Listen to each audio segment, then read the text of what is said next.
সাবুদানার health benefits বলে শেষ করা যাবে না। এটা ছোট বড় সবার জন্য ব্রেকফাস্ট বা স্ন্যাকের একটা হেলদি অপশন।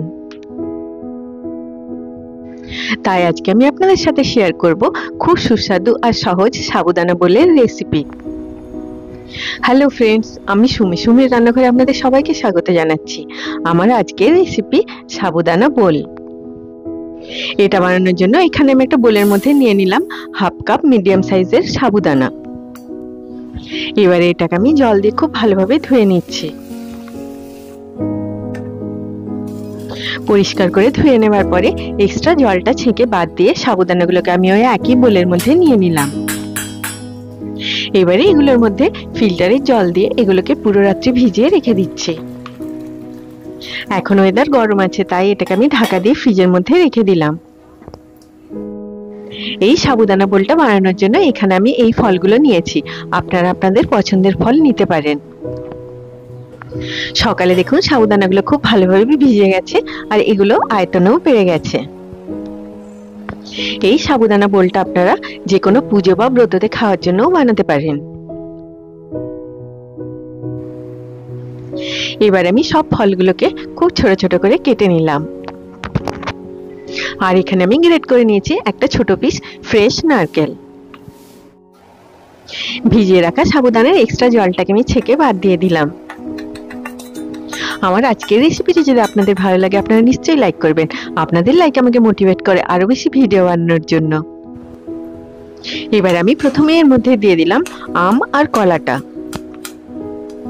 অল্প কলা রেখে দিলাম, এটা পরে দেব। এবার আমি সাবুদানা, কলা আর আমটাকে হাত দিয়ে ম্যাশ করে ভালো করে মিশিয়ে নিচ্ছি। দেখুন সব উপকরণগুলোকে খুব ভালোভাবে মিশিয়ে নিলাম।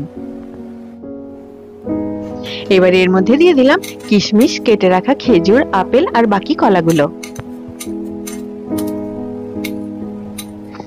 অল্প খেজুর আর আপেল রেখে দিলাম পরে দেব বলে।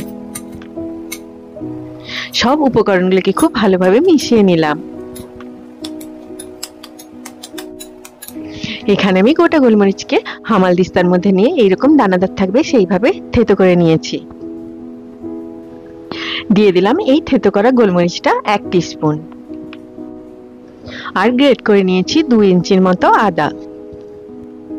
এটাকেও আমি সাবুদানা বোলের মধ্যে দিয়ে দিলাম। এই গোলমরিচ আর আদাটা হচ্ছে সাবুদানা বোলের সবথেকে ইম্পর্টেন্ট আর সিক্রেট ইনগ্রেডিয়েন্টস। দিয়ে দিলাম গ্রেট করে রাখা ফ্রেশ নারকেল। আরো একবার সব উপকরণগুলোকে আমি খুব ভালোভাবে মিশিয়ে নিলাম। সাবুদানায় থাকে প্রচুর পরিমাণে কার্বোহাইড্রেট, তাই এটা আমাদেরকে কুইক এনার্জি দেয় আর এটা হজম করাও খুব সহজ। এছাড়াও এটা আমাদের বোন আর ডাইজেস্টিভ হেলথের জন্য খুব ভালো, আর এটা আমাদের ব্লাড প্রেশারকে কন্ট্রোল করে আর অ্যানিমিয়া প্রিভেন্ট করে। এবার এর মধ্যে দিয়ে দিলাম 1 কাপ দুধ। এই দুধটাকে আমি বয়েল করে ঠান্ডা করে নিয়েছি। এই দুধের পরিমাণটা আপনারা কম বেশি করতে পারেন। সব উপকরণগুলোকে দুধের সাথে খুব ভালোভাবে মিশিয়ে নিলাম।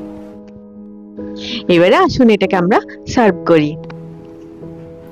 আপনারা আমার চ্যানেলটিকে সাবস্ক্রাইব করতে ভুলবেন না, আর পাশে থাকা বেল আইকনটি নিশ্চয়ই প্রেস করে দেবেন, তাহলে আমি যখনই নতুন কোনো ভিডিও আপলোড করব তার নোটিফিকেশন ঠিক আপনার কাছে পৌঁছে যাবে।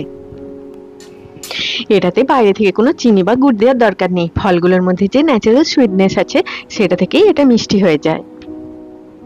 এই সাবুদানা বোলটাকে আমি সাজিয়ে দিলাম গ্রেট করে রাখা নারকেল আর কেটে রাখা কলা, আম আর খেজুর দিয়ে। আপনারা নিশ্চয়ই এইভাবে একবার সাবুদানা বোল বানিয়ে দেখুন। এটা খেতে এতটাই সুস্বাদু হয় যে অল্প খেয়ে কারোরই মন ভরবে না। এটা আপনারা ব্রেকফাস্টে সার্ভ করতে পারেন, বা কিছু মিষ্টি খেতে ইচ্ছে করলে বানাতে পারেন, কিংবা কোনো ব্রত বা পুজোতেও এটা বানাতে পারেন। সবাই খুব ভালো থাকবেন। আবার আপনাদের সাথে আমার দেখা হবে আমার নেক্সট ভিডিওতে। Take care.